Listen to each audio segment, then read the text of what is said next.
आज हम पढ़ेंगे convection in liquids and gases. इससे पहले पढ़ा था हमने कंडक्शन इन सॉलिड्स। तो आज का हमारा टॉपिक है convection in liquids and gases, कि गैसेस और लिक्विड में किस तरह हीट एक जगह से दूसरी जगह ट्रांसफर होती है। इससे पहले हम transfer of heat in solid देख चुके हैं, जो कि प्रोसेस था हमारे पास कंडक्शन प्रोसेस। तो हम इसकी डेफिनेशन को समझने की कोशिश करते हैं। ये हमारे पास एक फ्लूइड है। इस फ्लूइड को जब हम गर्म करते हैं तो जो फ्लूइड हीट के करीब होगा वो हीट अप होगा। हीट अप होने की वजह से उसकी डेंसिटी कम हो जाएगी, उसकी काइनेटिक एनर्जी बढ़ जाएगी। वो फ्लूइड मॉलिक्यूल्स हल्के होकर ऊपर की तरफ उठेंगे और उस फ्लूइड की सरफेस को छोड़कर एटमॉस्फेयर में शामिल हो जाएंगे।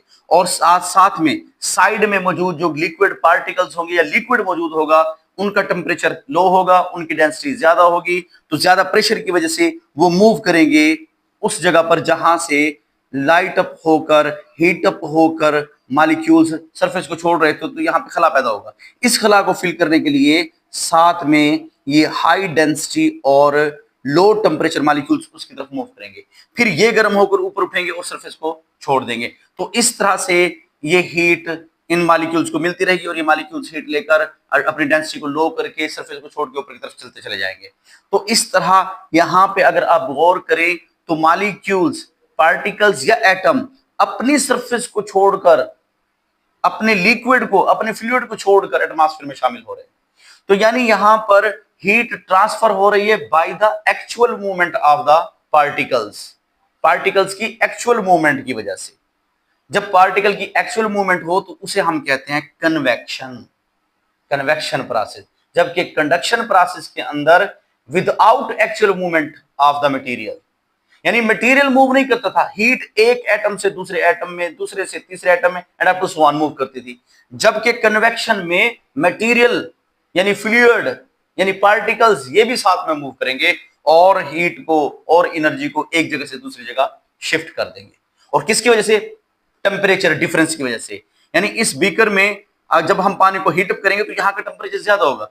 तो फ्लूइड के मॉलिक्यूल्स जिनकी काइनेटिक एनर्जी बढ़ चुकी होगी वो लिक्विड की सरफेस को छोड़ के ऊपर चले जाएंगे और उसकी जगह को फिल करने के लिए कोल्ड पार्टिकल्स जिनकी डेंसिटी ज्यादा है, वो प्रेशर ज्यादा होने की वजह से उस जगह पर आएंगे, वो भी गर्म होंगे और इस सरफेस को छोड़ते चले जाएंगे। तो ये हमारे पास कन्वेक्शन प्रोसेस है और यहां पर बाकायदा मॉलिक्यूल्स एक्चुअल मूवमेंट शो करके यहां से शिफ्ट हो जाएंगे। तो ये हमारे पास कन्वेक्शन यानी ट्रांसफर ऑफ हीट। यहां से देखिए हीट ट्रांसफर हो रही है, transfer of heat by the actual movement of the material is called convection. Definition देख लेते हैं इसकी। The process of transfer of heat by the actual movement of particles from one place to another place is called convection. अब ये जो convection का process है, इस कन्वेक्शन प्रोसेस में मैटर भी मूव यानी मटेरियल भी मूव करेगा और साथ में हीट भी। ये नहीं है कि सिर्फ हीट मूव करेगी मटेरियल मूव नहीं करेगा, नहीं, इसमें मटेरियल भी मूव करेगा और साथ में हीट भी मूव करेगी, यानी इसमें दोनों काम होंगे। जबकि कंडक्शन में सिर्फ हीट मूव करती थी, पार्टिकल अपनी जगह पर जस्ट वाइब्रेट करते थे और साथ वाले पार्टिकल को अपनी एनर्जी और मोमेंटम को शिफ्ट कर देते थे। यहां पर दोनों मूव करेंगे, मटेरियल भी यानी मैटर भी और साथ में हीट भी मूव करेगी। और इसके साथ ये जो कन्वेक्शन प्रोसेस है ये लिक्विड और गैसेस में होता है। ये कन्वेक्शन प्रोसेस कभी भी सॉलिड के अंदर टेक प्लेस नहीं होता, कभी भी सॉलिड के अंदर नहीं होता। तो इस तरह हमने पढ़ा है, जिस तरह यहां पे जो फ्लूइड हीट के करीब होगा वो हीट अप होगा, हल्का होगा, एक्सपैंड करेगा और लिक्विड की सरफेस को छोड़कर बाहर की तरफ चला जाएगा। इसे हम कहते हैं कन्वेक्शन प्रोसेस, क्योंकि इसमें लिक्विड के मॉलिक्यूल्स भी सरफेस को छोड़ के जा रहे हैं। तो इसको रीड करके देख लेते हैं। इन कन्वेक्शन मैटर मूव्स, कन्वेक्शन में मैटर मूव्स करता है, नॉट जस्ट हीट, ना सिर्फ हीट, यानी कि मैटर, कन्वेक्शन में मैटर भी मूव करेगा और साथ में हीट भी मूव करेगी। It occurs only in liquids and gases, ये लिक्विड और गैसेस दोनों में होता है, यानी कन्वेक्शन का प्रोसेस लिक्विड में भी होता है और साथ में गैसेस में भी होता है। It does not occur in solid, convection का प्रोसेस सॉलिड में नहीं होता, सॉलिड में हीट ट्रांसफर होती है only and only by the conduction method. Fluid near the heat get heat, यानी जो फ्लूइड हीट के करीब होगा वो हीट गेट करेगा, हासिल करेगा, हल्का हो जाएगा, एक्सपैंड करेगा, डेंसिटी लो हो जाएगी और सरफेस को छोड़ के बाहर चला जाएगा। Fluid near the heat gate heated and expends, और एक्सपेंड करेगा, एंड बिकम्स लेस डेंस, इसकी डेंसिटी कम हो जाएगी, एंड राइजेस अपवर्ड, और ऊपर की तरफ उठेगा। As a result cooler and denser fluid moves down.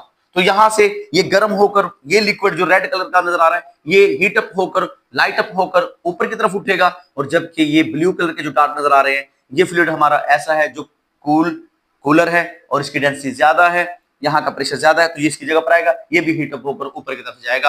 तो ये एक हमारे पास क्या होगा, इस प्रोसेस को हम क्या कहेंगे, कन्वेक्शन प्रोसेस कहेंगे, क्योंकि इसमें मटेरियल और हीट दोनों ट्रांसफर हो रही है, दोनों की एक्चुअल मूवमेंट मौजूद है। यानी in this way heat is transfer from hot area to the cold area by the convection. तो ये था हमारे पास कन्वेक्शन। अब इसकी एक सिंपल एक्सपेरिमेंट के साथ हम इसकी एक्सप्लेनेशन को देख लेते हैं। सिंपल एक्सपेरिमेंट इसका देख लेते हैं कन्वेक्शन का। ये हमारे पास एक कंटेनर है, ये आपको एक रेक्टेंगुलर शेप कंटेनर नजर आ रहा होगा। इस कंटेनर के अंदर वाटर मौजूद है। जब हम इसे एक साइड से सेपरेट लैंप के जरिए हीट करेंगे, हीट अप करेंगे, तो हीट अप करने से यहां पर मौजूद फ्लूइड यानी वाटर, जो वाटर मौजूद है वो हीट अप होगा। हीट अप होने की वजह से उसके मॉलिक्यूल्स की काइनेटिक एनर्जी बढ़ेगी, वो लाइट अप होंगे, एक्सपेंड करेंगे, ऊपर की तरफ उठेंगे, और साथ ही हम इसके अंदर पोटेशियम परमैंगनेट को भी डाल देंगे। जब हीट अप होगा पानी, तो पानी हीट अप होने की वजह से ऊपर एक्सपेंड करेगा, और एक्सपेंड करके वाटर ये ऊपर की तरफ मूव करेगा, वाटर यहां से ऊपर की तरफ मूव करेगा, और इसके साथ ये पोटेशियम यानी इस साइड का जहां से हम इसको हीट दे रहे हैं, इस साइड के मॉलिक्यूल्स हल्के होकर ऊपर की तरफ जाना शुरू करेंगे, और ये पोटेशियम परमैंगनेट जो पर्पल कलर का होता है वो इस साइड पर आना शुरू हो जाएगा, मूव करना शुरू कर देगा, और यहां से मुसलसल इसको हीट मिलती रहेगी, और यहां पे मुसलसल वाटर ऊपर की तरफ जाना शुरू हो जाएगा। मुसलसल वाटर हमारा ऊपर की तरफ मूव करना शुरू कर देगा, और यहां पे मुसलसल पोटेशियम परमैंगनेट जो पर्पल कलर का होगा वो नीचे की तरफ आना शुरू हो जाएगा, क्योंकि इस साइड की डेंसिटी कम हो जाती है, यहां पे लिक्विड मॉलिक्यूल्स, वाटर के मॉलिक्यूल्स हल्के हो जाते हैं, और एक स्ट्रीम बन जाती है, एक स्ट्रीक बन जाती है वाटर की, जो ऊपर की तरफ मूव करना शुरू कर देती है।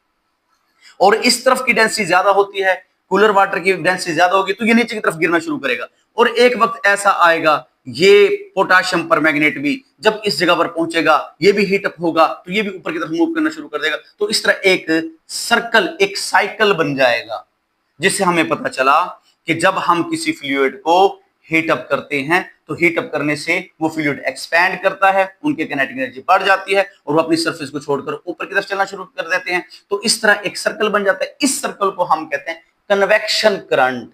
लेकिन किसमें है ये कन्वेक्शन करंट? फ्लूइड में, तो इसे कहेंगे हम कन्वेक्शन करंट इन फ्लूइड। तो इस तरह एक सर्कल बन जाएगा, यानी इसमें एक्चुअल मूवमेंट नजर आएगी आपको वाटर के मॉलिक्यूल्स की। वाटर के मॉलिक्यूल्स इसके अंदर एक साइकिल बनाकर मूव करना शुरू कर देंगे, और इस तरह हीट एक जगह से दूसरी जगह, कोल्ड हॉट एरिया से कोल्ड एरिया की तरफ मूव करना शुरू कर देगी। तो ये हमारे पास है कन्वेक्शन इन लिक्विड्स, और इस स्ट्रीम को, इस स्ट्रीक को, ये जो साइकिल बना है, इसे कहेंगे हम कन्वेक्शन करंट्स इन लिक्विड, जिसमें हमने पोटेशियम परमैंगनेट को डाला था। तो इसे हम रीड करके देख लेते हैं। फिल अ बीकर, ये बीकर है, या फिर यहां पे क्या होगा, रेक्टेंगुलर ट्यूब होगी। Fill a rectangular tube or a beaker with water, water के साथ हमने इसको फिल कर लिया, एंड स्टार्ट टू हीट, और हमने इसको हीट देना शुरू कर दी, और साथ ही हमने इसमें पोटेशियम परमैंगनेट के कुछ ड्रॉप्स डाल दिए। Now put few drops of potassium permanganate into the water, पानी के अंदर हमने इसमें डाल दिए। अब हमें नजर आएगा, वी विल नोटिस, अब हम नोटिस करेंगे क्या, कलर्ड स्ट्रीक्स मूविंग अपवर्ड, एक कलर स्ट्रीम ऊपर की तरफ मूव करना शुरू कर देगी। इस तरह एक colour streak move upward above the flame, ये फ्लेम के ऊपर आएगी, और ये कलर स्ट्रीम ऊपर जाना शुरू कर देगी। यहां से ये कलर आएगा, इसके यहां से हीट अप होगा, और ऊपर की तरफ मूव करना शुरू कर देगा। And we will notice coloured streaks moving upward, ऊपर की तरफ मूव करेगी, अबव द फ्लेम, फ्लेम के ऊपर, and then downward along the side, और दूसरी साइड से ये नीचे की तरफ आना शुरू हो जाएगी। ये कलर स्ट्रीक इस तरफ से ऊपर उठेगी, और इस तरफ से नीचे गिरना शुरू कर देगी। यहां से ऊपर क्यों जा रही है? क्योंकि यहां का टेम्परेचर बहुत ज्यादा है, तो इसलिए यहां से ये कलर स्ट्रीक ऊपर की तरफ जाएगी, और इस तरफ से नीचे की तरफ आएगी। जिस तरफ का टेम्परेचर ज्यादा होगा, जहां पर ये एक्सपैंड करेगी ये कलर स्ट्रीक ऊपर, और जहां का टेम्परेचर कम होगा वहां से ये नीचे की तरफ आएगी। तो इस तरह एक साइकिल बन जाएगा। इस साइकिल को हम कहेंगे convection currents in liquid. These are circular movements, ये एक सर्कुलर मूवमेंट बन जाएगी of fluid caused by temperature difference. और ये किस वजह से, और ये टेम्परेचर डिफरेंस की, जहां पर टेम्परेचर ज्यादा था वहां के मॉलिक्यूल्स मूव करेंगे कम टेम्परेचर की तरफ, और कम टेम्परेचर वाले वापस इसकी तरफ आ जाएंगे, ज्यादा डेंसिटी और ज्यादा ज्यादा प्रेशर होने की वजह से। तो ये था हमारे पास कन्वेक्शन करंट्स इन लिक्विड्स। इसी तरह आप दूसरी एग्जांपल देखते हैं हम, कन्वेक्शन करंट्स इन एयर। बिल्कुल एयर में सारा दिन हमारी जमीन, our earth get heat from the sun, सूरज से सारा दिन ये हीट को एब्जॉर्ब करती है, जिसकी वजह से जमीन की सरफेस क्या हो जाती है, हीट अप हो जाती है, वेरी हीट अप हो जाती है। अब जो एयर इसके करीब करीब होगी उस एयर का टेम्परेचर बढ़ेगा और वो हॉट एयर हल्की होकर ऊपर की तरफ उठेगी, मूव करना शुरू करेगी, तो इसकी जगह पर एक खला बच जाएगा। इस खला को फिल करने के लिए दूसरी साइड से जो हल्की एयर होगी, जिसका टेम्परेचर कम होगा, डेंसिटी ज्यादा होगी, कोल्ड एयर नीचे की तरफ मूव करेगी उसकी जगह को फिल करने के लिए। फिर वो हीट अप होगी, वो ऊपर की तरफ उठेगी, जो ऊपर की तरफ गई उसका टेम्परेचर फिर क्या हो जाएगा, लो हो जाएगा।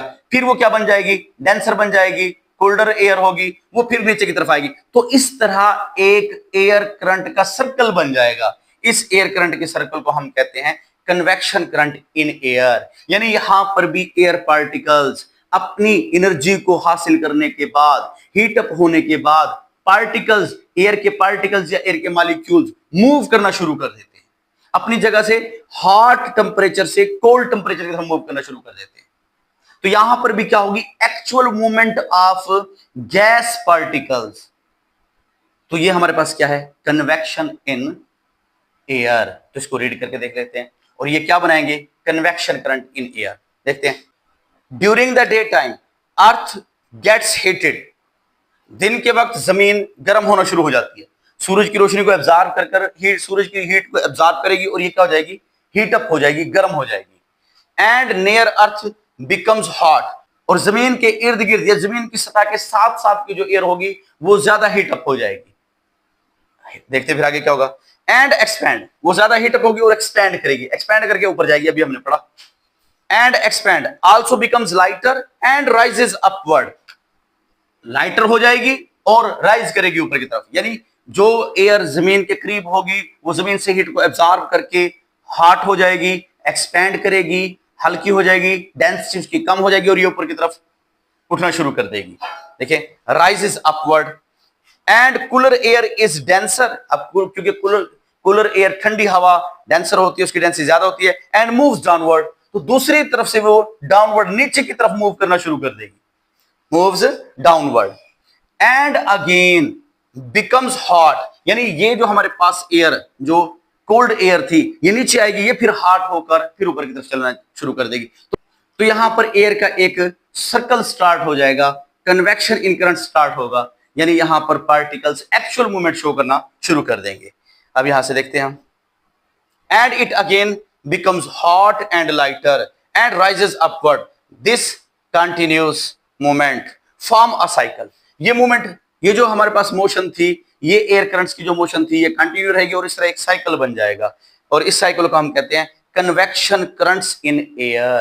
Convection currents in air which causes, अब इस कन्वेक्शन करंट्स की वजह से क्या होगा, इस कन्वेक्शन करंट की वजह से विंड्स चलती हैं, सी ब्रीज चलती है, विंड्स चलती हैं, एंड वेदर पैटर्न्स बनते हैं, वेदर चेंज होता है। वेदर में जो चेंजिंग आती है कन्वेक्शन करंट्स इन एयर की वजह से आती है।